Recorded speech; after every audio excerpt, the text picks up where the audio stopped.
Jim Comey was the number 2 guy at the Justice Department under John Ashcroft. And to give you a sense of how bad things have gotten, if we could go back to the days of John Ashcroft being the head of the Justice Department. I mean, did you ever think that we would say that? I mean, John Ashcroft is one of the 3 most conservative people in the country. And like the other 2, they won't let out of a basement, okay? They're chained up somewhere. I mean, John Ashcroft that covered the statues because they had breasts and that, is a Pentecostal that believes in speaking in tongues and rubbing himself in holy oils. Anoints himself in holy oil. And that said that no Justice Department memo could have the word pride in it because it is one of the 7 deadly sins in the Bible. John Ashcroft, who left terrorism off of his top 7 priority list. I mean, you can go on and on about John Ashcroft. And if only we could get that John Ashcroft back.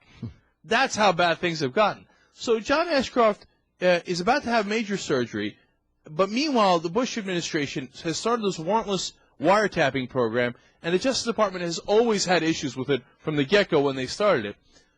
It is unclear because Comey and others involved will not say exactly what changes happened at what times. But for either because the program was changed or because they got to the point where they thought, you know what, this has been wrong all along and we're no longer comfortable with it. It was 3 years after Bush started it, basically, 2.5 years.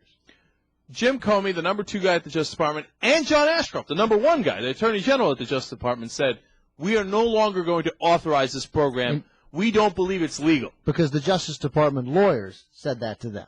They said, look, man, the legal justification for this is flawed. We don't think this program is legal. So Jim Comey yesterday is in front of the Senate Judiciary Committee, and he paints an incredible picture of what happened on one particular day, let alone the whole background on it, okay, and the legal ramifications and the substance of it. So John Ashcroft and Comey say, no, we're not doing this. Ashcroft goes into the hospital, has surgery. Now, it's coming up for reauthorization. The Bush White House goes to Comey and says, okay, you're the acting Attorney General on it, so sign it. And he says, I will not sign it. I don't think it's legal, and I don't think you should do it. And I, as the acting head of the Justice Department, not going to sign. He said, it's just, yeah, I mean, you're right. He does say all those things, but basically it's like, it's not confrontational. He's like, hey, we don't think it's legal.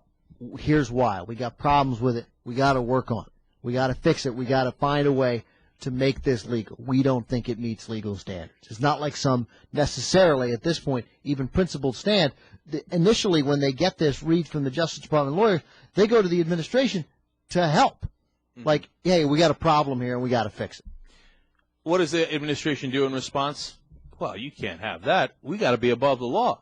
So they send Alberta Gonzales and Andy Card to John Ashcroft's hospital to go get him to sign it above Comey's head, even though he's not the acting Attorney General. And then Comey explains this scene that's out of the West Wing, out of a movie, where Ashcroft's wife calls Ashcroft's chief of staff. Chief of staff calls Comey and says, hey, listen, you got to get to the hospital right away. These goons are coming, and they're going to come with a piece of paper, and Mr. Ashcroft is we're worried that he's incapacitated, and they're going to try to get him to sign this thing when he's not the Attorney General, and this thing's illegal. So Comey says, all right. They turn his limo around, they throw on the lights, and sirens blazing, they start driving towards the hospital. They get to the hospital. He runs up the steps because he's got to get there before Alberta Gonzales and Andy Card get there and get the Ashcroft to sign the papers. As he's driving there, he calls the head of the FBI, and he says to Mueller, hey, make sure that they cannot remove me from the room. Now, I think that's an enormous point. Pause there for a second. Things have gotten so bad, so lawless inside the White House, inside the executive branch, that the acting Attorney General is worried that the people from the White House are going to have him physically removed from the room when he's the acting Attorney General. I mean, that's thuggish. You're talking about a standoff between different members of the executive branch and somebody using force to resolve that stand. That didn't wind up happening, but he was significantly concerned about it. He told the security detail, he called the head of the FBI to make sure that he wasn't removed from the room.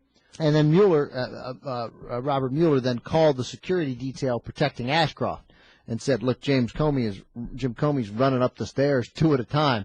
He's going to get in there to Ashcroft's room. when Andy Card and Alberto Gonzales get there, don't let them throw him out. So now we've got some clips from his testimony, and he begins to explain what happens from there. Here's the first clip from Jim Comey. I was very upset. I was angry. I thought I had just witnessed an effort to take advantage of a very sick man who did not have the powers of the Attorney General because they had been transferred to me. And then he explains that Ashcroft was in no condition to sign these papers. I was concerned that, given how ill I knew the Attorney General was, that there might be an effort to ask him to overrule me when he was in no condition to do that. Right. And then finally, how does it get resolved? The door opened and in walked Mr. Gonzales carrying an envelope and Mr. Card. They came over and stood by the bed, greeted the Attorney General very briefly, and then Mr. Gonzales began to discuss why they were there, to seek his approval for a matter, and explain what the matter was, which I will not do. And Attorney General Ashcroft then stunned me. He lifted his head off the pillow and in very strong terms expressed his view of the matter, rich in both substance and fact, which stunned me, drawn from the hour-long meeting we'd had a week earlier, and in very strong terms expressed himself, and then laid his head back down on the pillow, seemed spent, and said to them, "But that doesn't matter because I'm not the Attorney General." And he said, Jim Comey's the Attorney General, and that's the person you should be talking to because he's that. It's out of a movie. I mean, if you saw it in a movie, you'd be like, it's a little over the top, but I kind of like it. Okay. And it doesn't end there. Just I like the idea of John Ashcroft lifting his head up and says, "Sometime, Jim, when the team is up against it, when things are wrong and the brakes are beating the boys, tell them to go in there and give them all they've got and win just one for the Ashcroft. I don't know where I'll be then, but I'll know about it, and I'll be happy." It stunned him. And then he said, At my signal, unleash hell.